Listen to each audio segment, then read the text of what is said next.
welcome to all of you who are joining us for today's online conversation with guest Sho Baraka on reimagination and repair.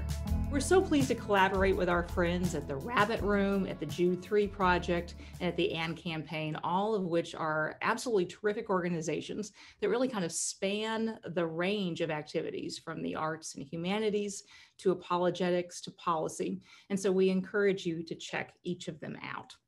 We at the Trinity Forum work to cultivate, curate, and promote the best of Christian thought and provide a space and resources where leaders can wrestle with the big questions of life and come to better know the author of the answers. We hope today's conversation will provide a small taste of that. And certainly one of those big questions of life is how we think about, work within, and contribute to a world that was created and called to be good and beautiful, yet is everywhere marred by injustice, ugliness, and oppression. How do we help redeem, repair, and renew such a world, including our own little worlds, when nothing is the way it seems like it really should be? So today, to help us wrestle with that, we are so delighted to welcome our guest, whose new forthcoming book, He Saw That It Was Good, explores the way in which the creative act of storytelling and art making can help us reimagine and even heal the brokenness of the world. He explores the ways that our stories form both our identities and our culture, how they can lead to flourishing when they are grounded in love and truth-telling, and to injustice when they are not.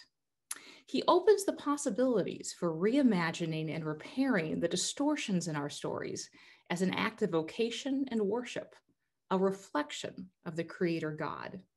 And he ends with a call to creativity that can, in his words, make new worlds and new realities and a more lucid image of how the world was supposed to be.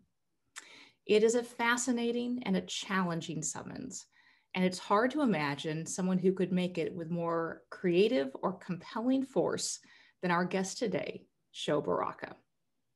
Sho is an internationally known recording artist, songwriter, director, and author. He's created and released at least 4 rap albums, both with Reach Records and with his own label, which he co-founded, High Society.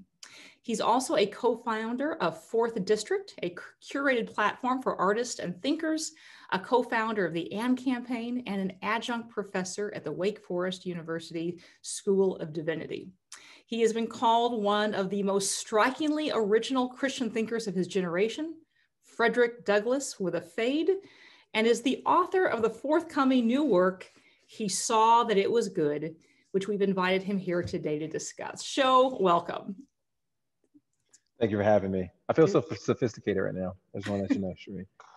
That introduction was very, very professional and NPR-ish. And so now I feel like I have a high standard I have to live up to. Thank you. We are really glad to have you here today. So your book is all about story. So it seems only fitting to kind of start out with your own story. What led you to write this book? What's the story behind it? And what did you most want your readers to take away?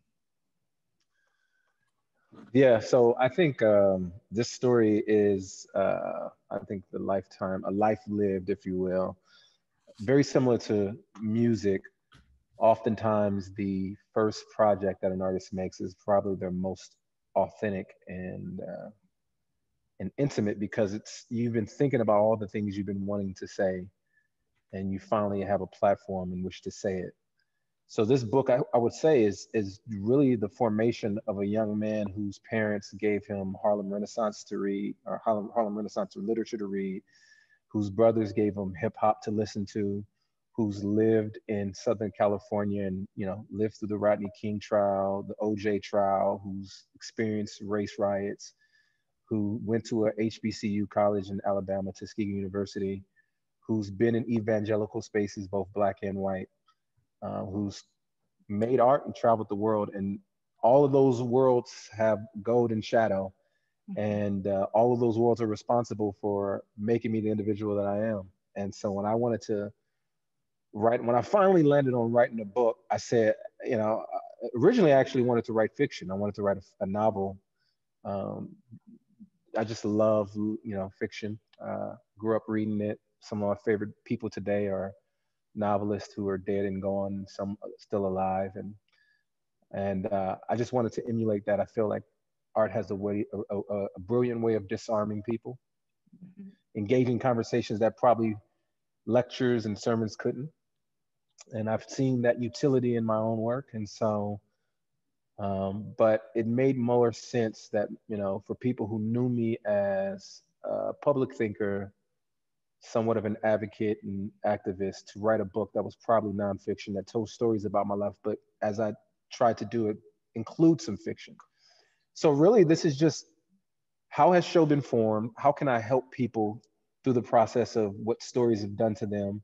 How to help them tell better stories? How they can see stories as a way that has been weaponized for good and for bad, and how we have been shaped by theologies and stories that are oftentimes maybe anemic when it comes to biblical principles. And so what I want the reader to walk away with is a sense that, one, good is there, but good is not always fixed. Sometimes good vacillates at times, and sometimes it can be elusive. And um, I'm not teaching relativism, but I am teaching that sometimes situations call for different actions, and sometimes you can be the hero, and sometimes you can be the villain.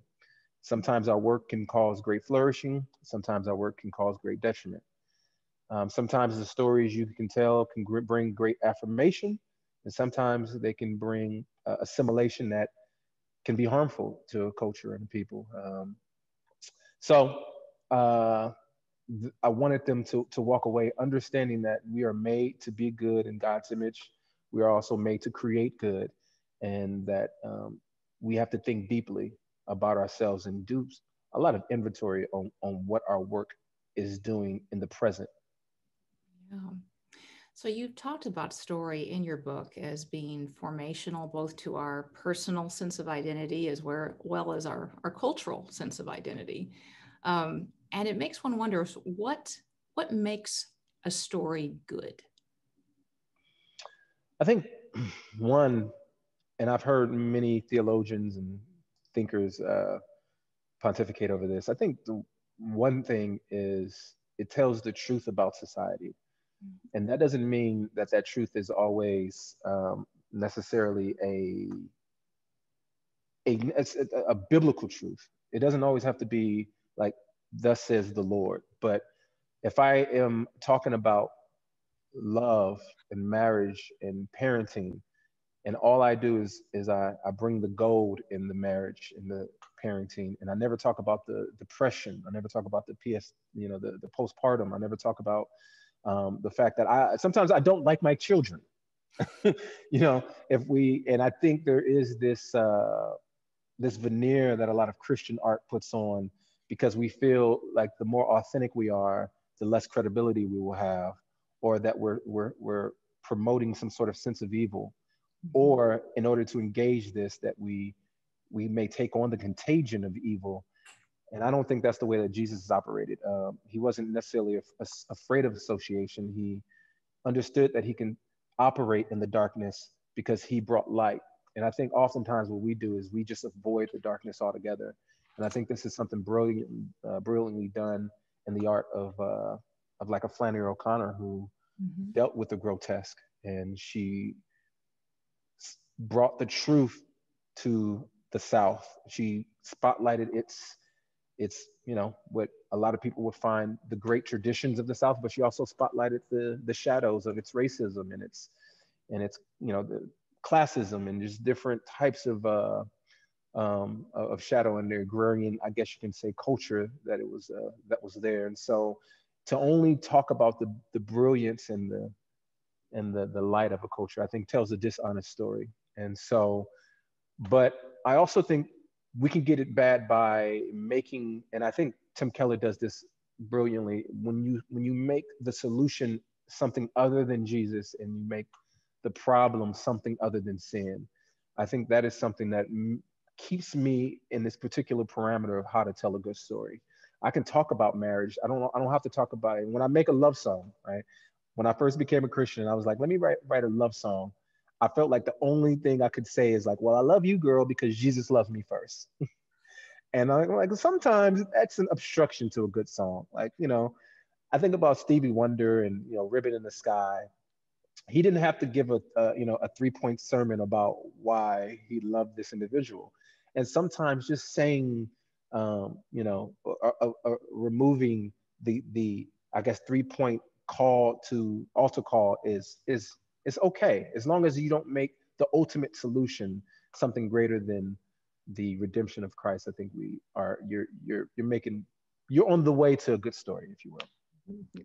Your example of Flannery O'Connor is sort of an illustration of a point that you make often in the book, Mm-hmm. which is really compelling, that really any good story requires a keen observer, of both the light, and the shadow.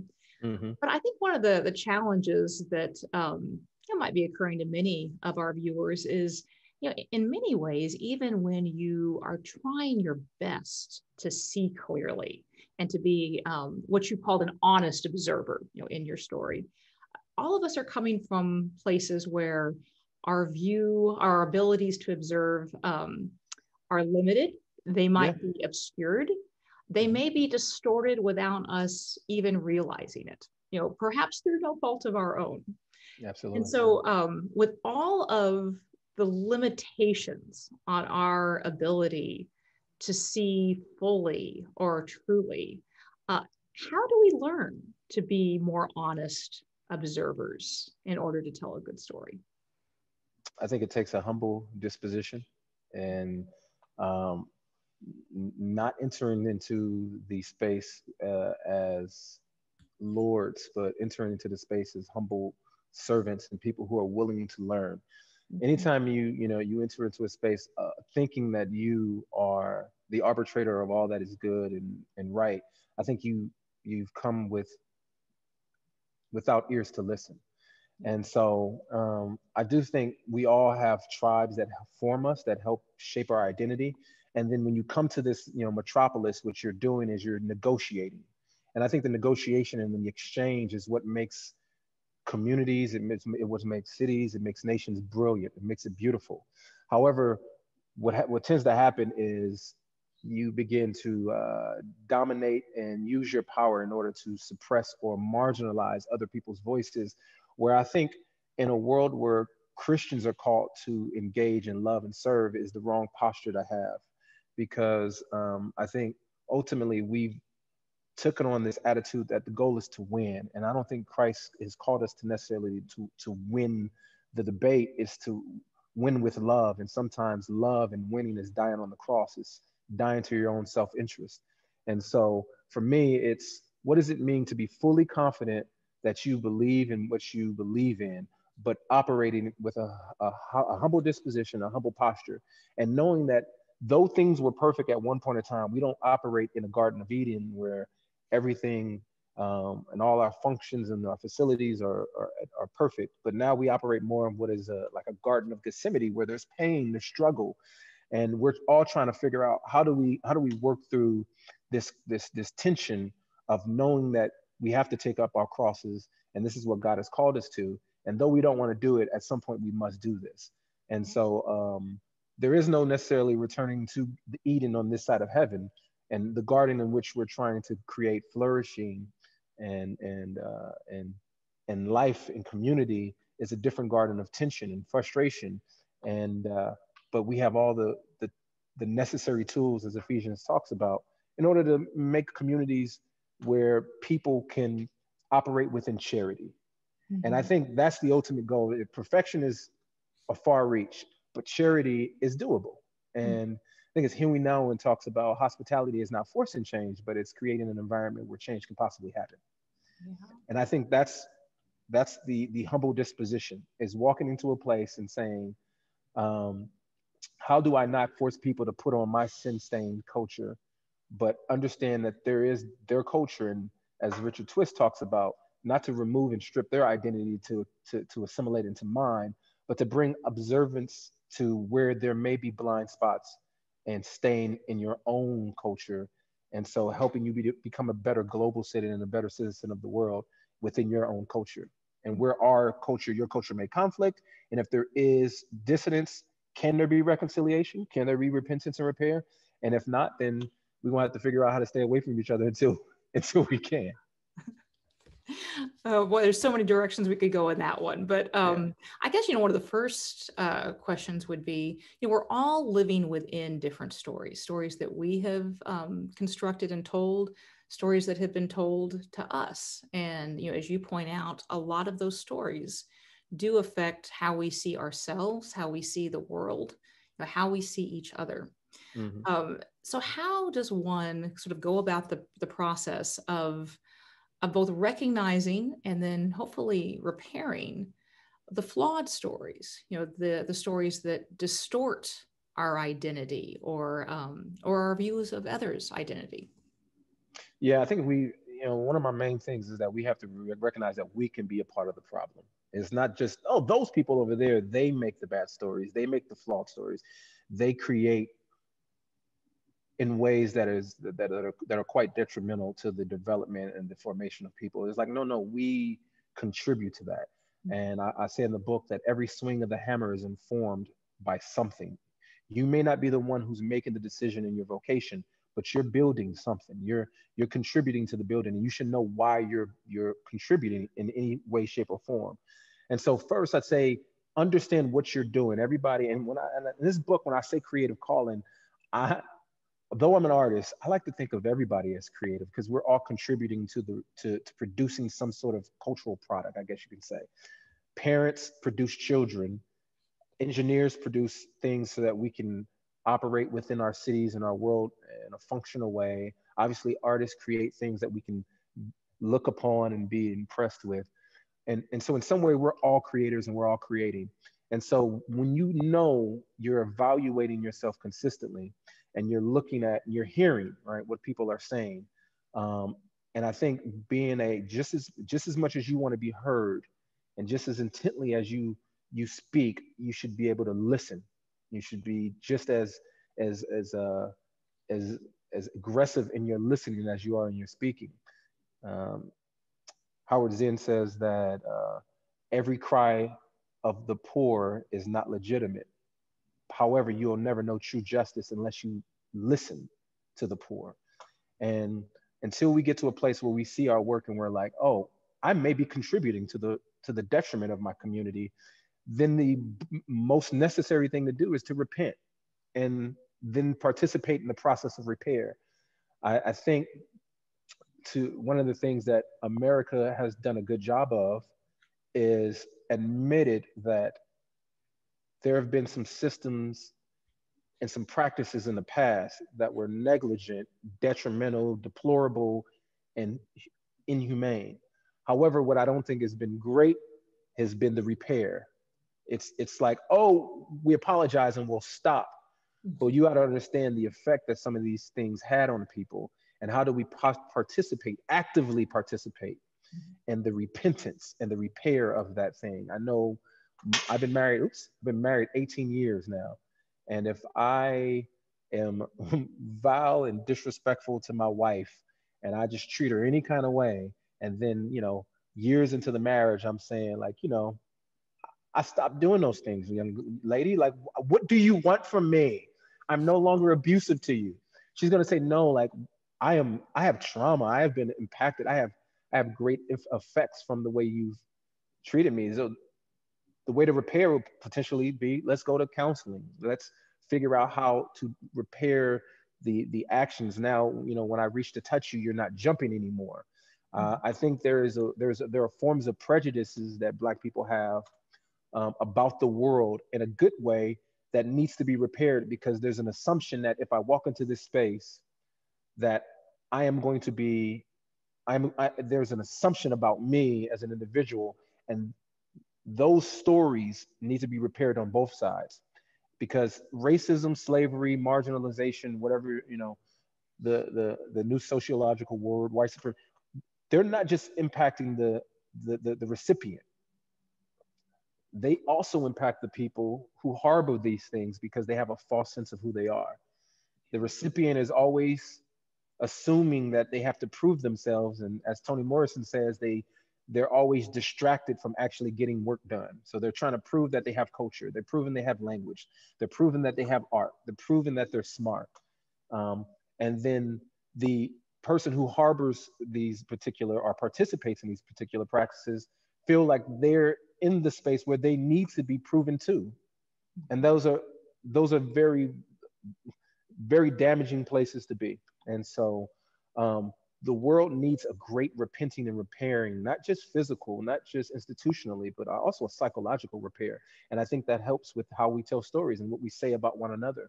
And proximity helps with that, I think. Um, but if proximity is not only, if it's not just proximity, it's also how do we begin to learn outside of our cultures, and there's so much information out there that you can connect to even if you're not in proximity with people. Right.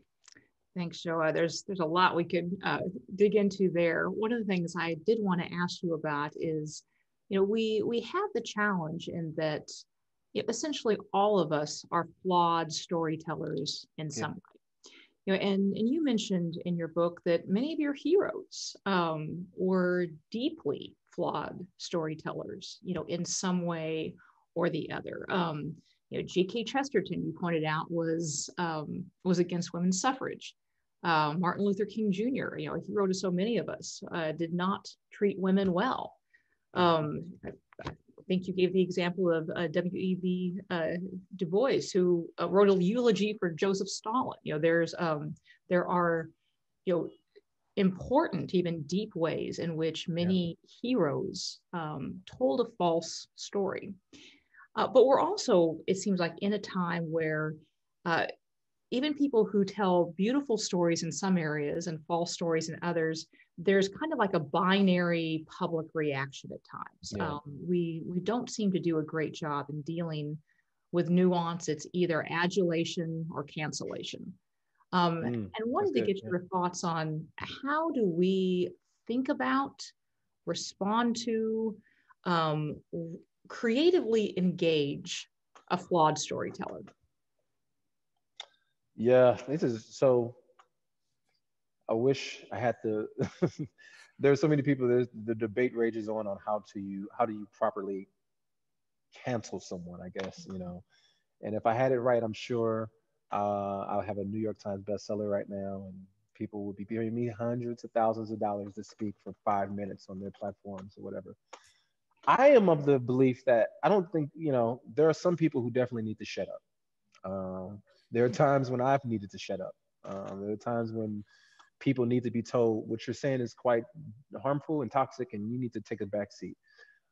But I don't ever, I don't feel, but before I go there, I do feel like I personally would much rather allow for public debate about a person's work versus silencing people so that they can either move to the silos or the shadows of the corner and build and develop, followings where nobody's testing or challenging that thought publicly.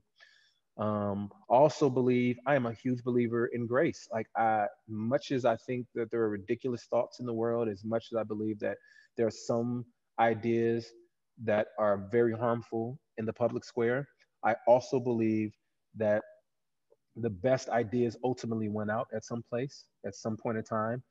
To get really harsh, sometimes it takes violence for those ideas to win out, and that is the last resort. But if it takes that, then you know, I think the world can. Yeah, well, anyway, I do think that I do think we should allow for public discourse and not be so quick just because somebody shares an idea that we don't like to silence them and remove them from particular platforms. I do think that Just to be clear, you're not condoning violence in pursuit of a right idea. no. What I am saying is that there have been times when violence has been necessarily as a last resort. But no, I will not say no. Like I'm actually I like to think of myself as a pacifist in some ways, and so I am not. I don't believe that violence is is the answer for much of any solution. But I also would be naive to think that violence hasn't benefited, violence in the sense of war, and hasn't benefited the world in some ways with the removal of particular people because they've risen to particular powers and promoted particular ideologies that I think were so damaging that it would have manipulated the world for the worse. So I don't know if that helps in any shape or form, but I do believe that even in those cases, that folks who are in those positions, I believe in a great gospel, and maybe naive of me, and maybe short-sighted, but I believe that the gospel is so powerful. I believe truth is so poignant that it can win out and it can change the minds and souls and lives of people. And so when we remove people from the discourse and we remove them from hearing better ideas, I think we lose our opportunity to get them to see the better idea versus the idea that they may be perpetuating. Mhm. So that's part of the. And then the other thing is that though these folks, some of these folks may teach and promote some ideas that may be harmful, the reality of it is like, for instance, I know that George Whitefield promoted slavery. I live in the state in which he lobbied for slavery to continue. But guess what? My daughter goes to a school called Whitefield Academy. And I recognize that in light of his ridiculousness, that there potentially could have been some good that he stood for. And I hope that when I die, if my story is to be told, that there will be some aspects of my story that are shameful, that I am not happy about. However, I would also hope that people would say, you know what, there are some aspects of the story that people need to hear. And I think that's ultimately what I am trying to argue is who is the whole person? What is the whole story? And how do we how do we roll out the whole person so that we just don't celebrate the gold of an individual while ignoring the shadow? Because I think if we would have told whole stories after the Reconstruction, then we probably wouldn't have monuments to Confederate soldiers, right? We won't be so quick to memorialize people if we told the truth ahead of time. Mhm. So hopefully that was cogent. So we're going to go in just a minute or two to questions from our viewers. Before we do that, you've spent your life as a creative person, and you close out your book with giving some fairly practical examples and encouragement to people who find themselves wanting to help cultivate creative ways to reimagine and repair the world. And Mm-hmm. I wanted to ask you about those. And in particular, there was one that struck me, which was counterintuitive, which was rest. And so I Mm-hmm. wanted to ask you about the link between rest and repairing the world and the creative life, which we think of as being initiative taking and engaged and active and forward leaning. So I wanted to ask you about that in particular, but also just your recommendations, principles, suggestions for people who want to be more creatively engaged in reimagining a better story. Yeah. So yeah, rest is. I found that rest is quite pertinent for me as a creative because what society tells you, what the industry tells you, is that you have to always be present in order to be relevant, in order to get yourself out there. You can't allow the consumer or the audience to forget about you. And what I've learned over time is that relevance isn't necessarily how often you speak, but to me, relevance is when you speak, are people listening? And for me, it takes time in order to do that and to be in that place, in that disposition. Because oftentimes what happens is you are so busy trying to ascend the hill and to get to the peak to say I've arrived, that when you get there, you forget to live life, and you're at the apex, and it gets lonely. Nothing grows and lives at the top of mountains, and so what happens is you have to descend. You have to descend in order to live in the valley, and when you're in the valley, that's where life happens. And therefore, you're cultivating life, you're living life, and you're reimagining things. You're doing life with people. People are giving you imagination. People are giving you insight. So now you have the tools and the equipment to ascend the mountain again. So it's about peaks and valleys rather than just rising, staying.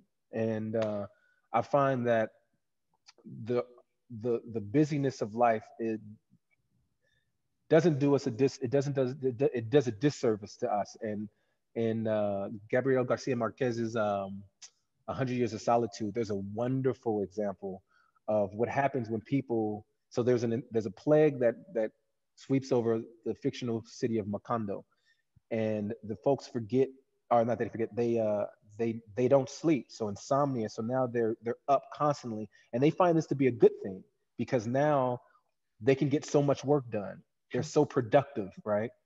But there's one line in there that just rocks me when I read it. He says, "The people forgot how to dream." Oh, And that's what happens when we overwork ourselves, when we are consistently trying to be busy, when we're always producing and progressing, that we forget what it was like to dream. We don't know that we're just trying to produce so that we can be in everybody's faces. You guys hear my album? You hear my song? I got another song coming this week. I'm about to write this book. I got this book. You got this book. You got the song. You got the song. And it's like, when do you have time to live life? When do you have time to dream? What happens is you're always producing, and then eventually the things you produce can be detrimental to the world, because now you're just producing for producing's sake. You're not producing for good. You're producing so that you can just stay relevant. And last example, I love Marvel. I have a daughter who's a Marvel comics fanatic, and if you've watched any Marvel film in the last 10, 15 years, you know who Iron Man is. Iron Man is this amazing hero who flies all over the world and saves souls. But Iron Man is also Tony Stark. Tony Stark is, billionaire philanthropist. But the reason why Iron Man has to put on a suit and save the world is because Tony Stark creates all these problems in the world. So my framework is well, if Tony Stark didn't have such a bad theology of work, if he didn't create such bad things, he wouldn't have to put on a suit to fly across the world and save people. And in a sense, I feel like the Christian culture wants to get on planes, and we want to go do missions, and we want to go to these needy communities, and we want to go to these particular organizations, institutions, and change the world. But I feel like we can subsidize, or we can alleviate a lot of that pain and hurt if only we just worked a little bit better. mm-hmm. That's great, Sho. So we're going to turn to questions from our viewers. And if you have joined us in the last, say, 20 minutes or so, you can not only ask a question in the Q&A feature, but you can also like a question. And that helps give us a better idea of what some of the most popular questions are.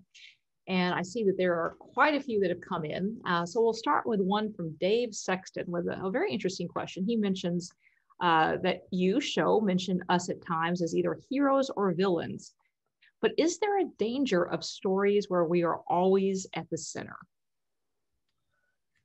Amen. So if we could get real biblical and theological, I would say that we are role players. I love sports, greatest team of all time, the Lakers, right? If, just to make an analogy, like, Kobe Bryant is the center player. But Kobe he can't win unless he uses the role players around him, right? And so I think, though we are not the center and we are not the main characters, the reality is that we are used in a way that is valuable.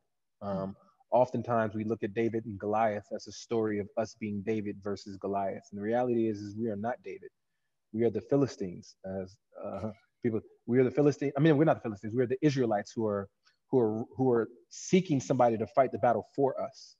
And Jesus is that individual who steps up and says, "Okay, I will be the advocate that you need." And so, in a sense, I think one of the greatest detriments of what I communicate in this book is that the problem with storytelling, especially in American history, is that we always center ourselves as the main character. And then when you do that, you make your affections, your affinities, your sensibilities the most important. And then when other people come into the story, what happens is they get marginalized. And so how about we approach this as we are all role characters, ancillary characters who are here to participate in making the story of God more brilliant and beautiful. So that was great. Yeah, great point and great question. Yeah. So our next question from Anna Dufek sort of follows on exactly what you said. And she asked, how do I speak to things like institutionalized and societal racism as a songwriter when these things are not part of my personal experience? And how, similarly, do I begin to honor those suffering around me through using my art? I think that's a so the first thing I will say is that everybody doesn't have to be the activist, if you will. Um, I think in our society today, we feel the pressure to have to speak up on every single thing that comes across our feeds. And I think that very similar to what about the rest situation is that you don't have the capacity nor the bandwidth to address every single issue.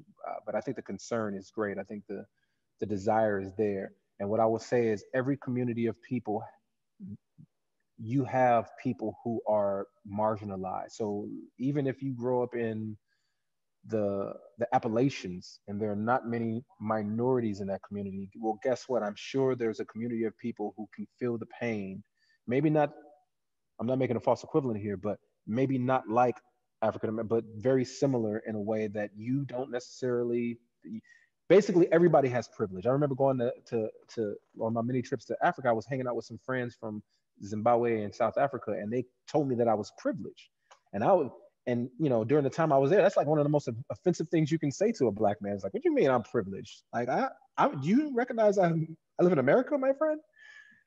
But the way that they explained it is that no matter if I'm from America or not, and I am black, the reality is, I mean, no matter if I'm black, the fact that I am from America, a country of wealth, influence, and privilege, when I go places, I get better treated than they do as individuals from that country because of the way I speak or the way that I carry myself. They automatically, I'll never forget, I was on a plane from Ethiopia to, I think, Nigeria, and the flight attendant was passing out, I don't remember what it was, but pamphlets. And it seemed like they were only passing out pamphlets to the either the European passengers or people who looked Ethiopian.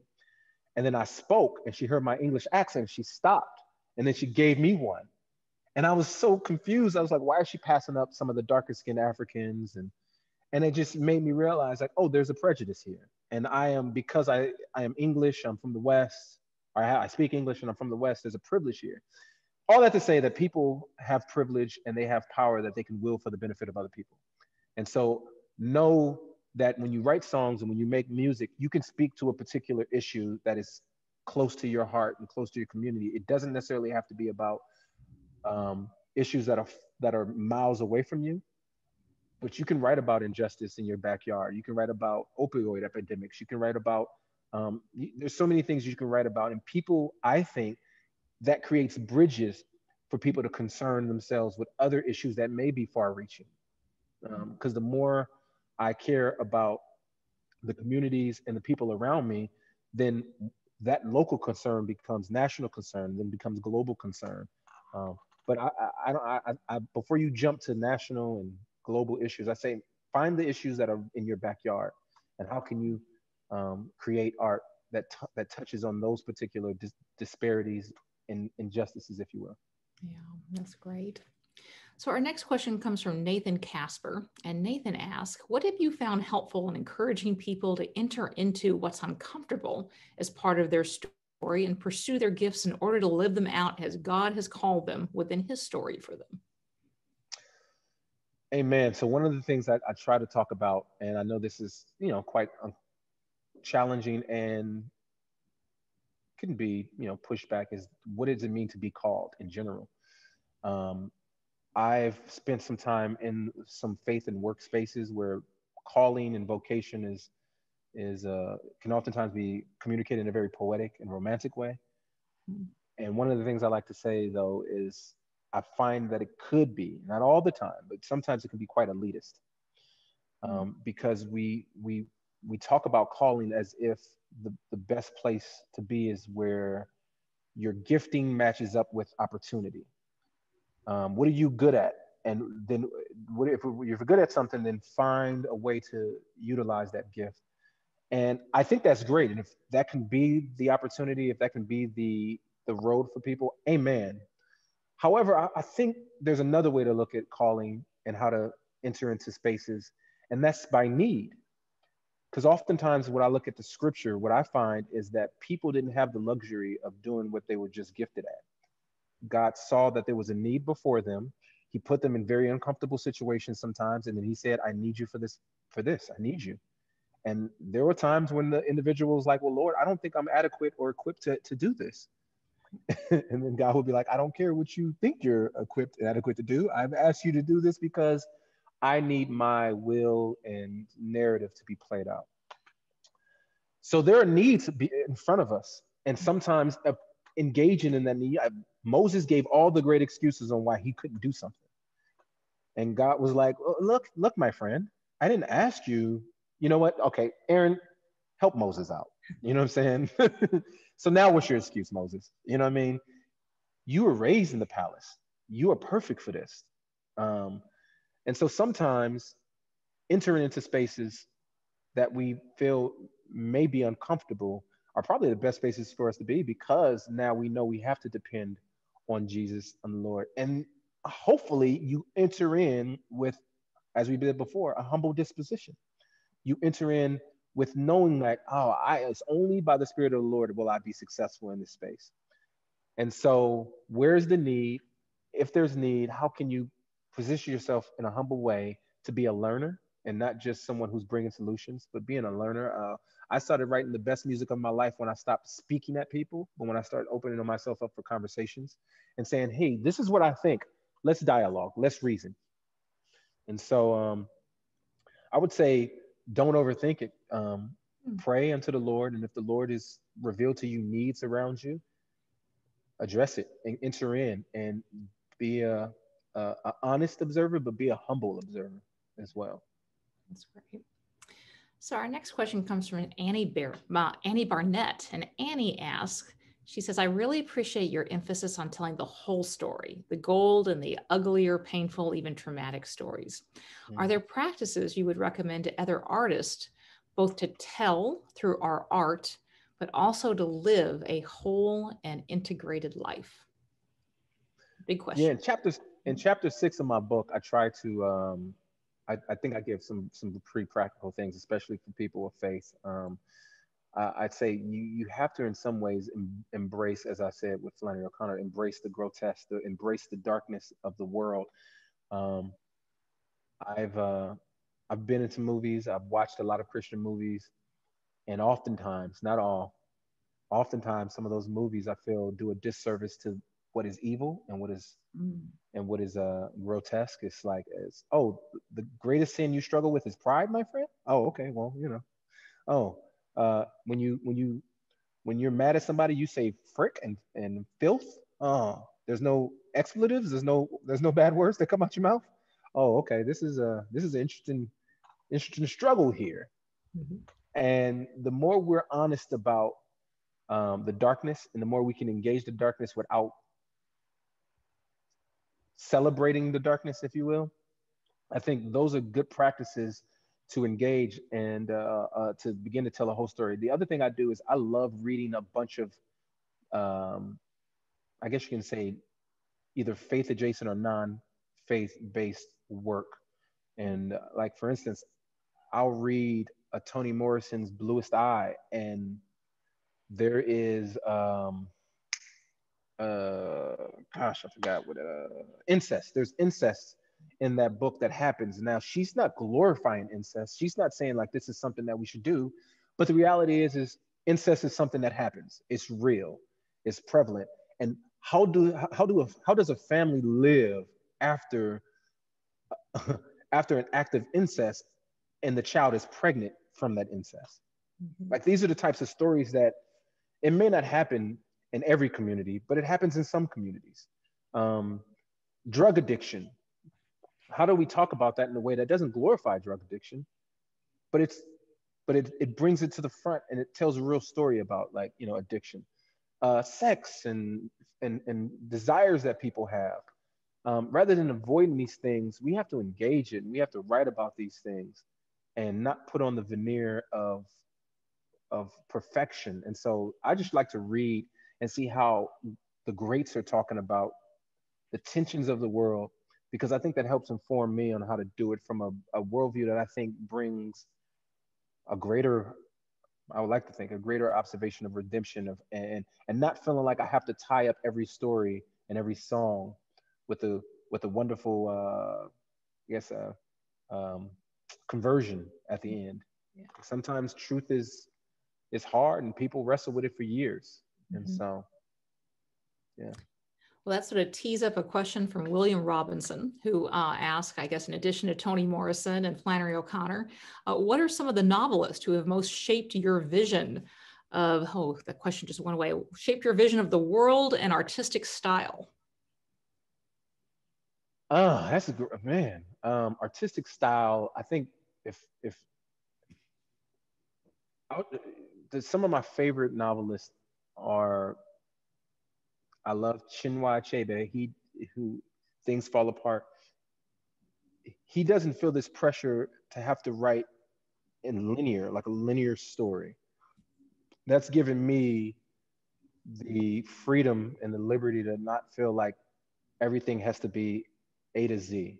Um, so yeah, and sometimes it's there's a organized dysfunction, if you will. You're like, okay, now what's happened? Where are we? And it gives the reader and the listener some, keeps them on their toes, if you will. But of course, I love Toni Morrison. Toni Morrison is my favorite of all time. She is brilliant. I love the historical fiction. I love Gabriel Garcia Marquez and his magical realism. But the one person I feel like I love her, Zora Neale Hurston, because of her hermeneutic of human beings. I love the way she tells, I think, honest stories about humans, especially Black culture. Um, One of the things that we have to understand about Zora Neale Hurston is she gained the prominence during the Harlem Renaissance, and the Harlem Renaissance was a time where Black culture was trying to propagate its exceptionalism. Like, okay, racial propaganda is saying that Black people are slow and stupid, and we are violent, and all these things. Well, Harlem Renaissance was trying to push against those stereotypes. And here's the exceptional of our culture. Here's the exceptional thinkers. Here, the exceptional art, the exceptional music, the exceptional movement that we offer to the world. And these are the folks that they propagated. Zora Neale Hurston went the other way. Rather than talking about the exceptional of the Black culture, she said, I want to go to low culture. I want to focus on folklore. And I want to show that these people here are extraordinary as well. And a lot of people looked at her, they chided her for kind of like showing off what was low culture, because during this time it was like, these are not the people we need to spotlight. This is not the kind of culture we need to spotlight. But she brought great dignity, I believe, to low culture, as they would call it, storytelling through folklore and kind of like children's stories and interviewing of slaves and um, spotlighting women as protagonists in her stories. And so I think the way that she views human beings is something that I would hope to get an honest capture of when I write and when I talk about people, and not just talk about the exceptional, but to talk about what people have, talk about the people on the margins, if you will, and give great dignity to those folks so that they can be honored as well. So Natasha Duquette asked, you brought up two Catholic writers, Flannery O'Connor and Henry Nouwen, yet you've mentioned your own ecclesial background is evangelical Protestant. Could you please speak about the role of ecumenical charity in creating spaces of hospitality where Christians with varying theological convictions can gather? I think I am that. I am a hodgepodge of all kinds of. I am evangelical because of it's just because of, by default, if you will. I don't necessarily, if you had to pin me down, you ask me what I believe. I'm not doing that just to be difficult. I honestly struggle with where I land, and I think because I I can vacillate from, in 2012 I had a kind of like a crisis of faith, and I started to actually move towards orthodoxy. And the only reason why I Orthodoxy didn't do capital that, O. Yes, or the Eastern Ethiopian Orthodoxy. I'm sorry. I moved towards Ethiopian and Eastern Orthodox. And honestly, the only reason why I didn't consistently partake is because the church services were way too long. I thought black churches were long. Well, I was like, I don't know if I can do this.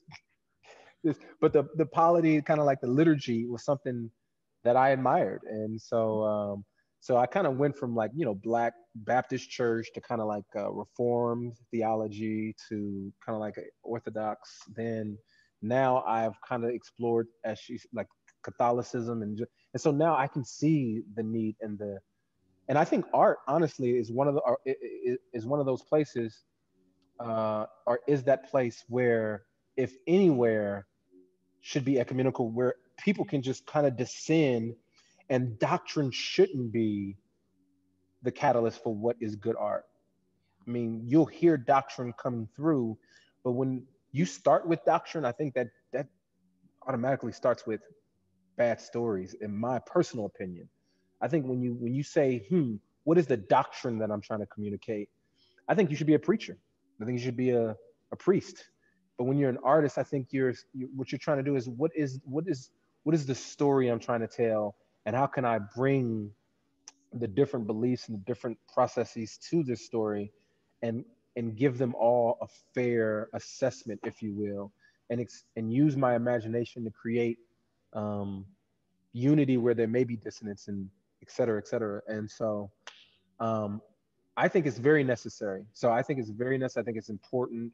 I think the moment I began to explore outside of not just a particular type of Christian, but especially non-Christian thinkers, and didn't feel guilty about engaging in those, I became not only a better artist, a better thinker, a better writer, but a better human in general. Because I started to understand that the people who are within my tribe, whatever tribe that was at the time, they weren't the progenitors of all what is good and true. And it's like, I can go outside of this particular tribe and get things and bring it back to my particular tribe and say, hey, you guys, have you ever thought about forks and knives instead of chopsticks? You know what I mean? And they're like, no, get those forks and knives out of here. I'm like, okay, cool. We'll stick with the chopsticks then. But it's about the dialogue, at least. So Well, there have been so many good questions, and I regret that we won't get to more of them, but we're going to take one more. And this is from Charlotte Donlin. And Charlotte asks, how does making and engaging art deepen the ways that we belong to ourselves, others, God, and the world? it's brilliant. I think it's brilliant how she asked that: God, ourselves, others, in the world. Because I think about Genesis 1, God creates. We are a reflection of his creation. We are to reflect him in how we not only fellowship with him, but fellowship with others, fellowship with ourselves, and with the world, with the creation. And so um, the better we understand that we are creators in every aspect of the word, and we are made to create in every aspect of it, then, and how that was corrupted, and how Jesus is redeeming all those things, then the more intimate we'll become with our work. Well, the more intimate we'll not only become with our God, with others, ourselves, but then we'll also understand that there was a great command to create and cultivate. And then we'll become deeply intimate with that work. And it won't just be something that we do, it will be something that is a part of our identity as worshipers, that we create, not just an activity that we do to pass time. No, this is worship. And this means deep intimacy with not only God and others, but with our work. Like, George Washington Carver was a perfect example of this. This man literally spoke to flowers. And he said his speaking to flowers is what gave him the secrets of creation. It sounds ridiculous, but I think that's an aspect of intimacy that you have when you have a great relationship with God and work, is that you feel like you can commune with with the immutable. And when you do that, you become so, I don't know, intimate with the work that you do, that you end up creating good for other people.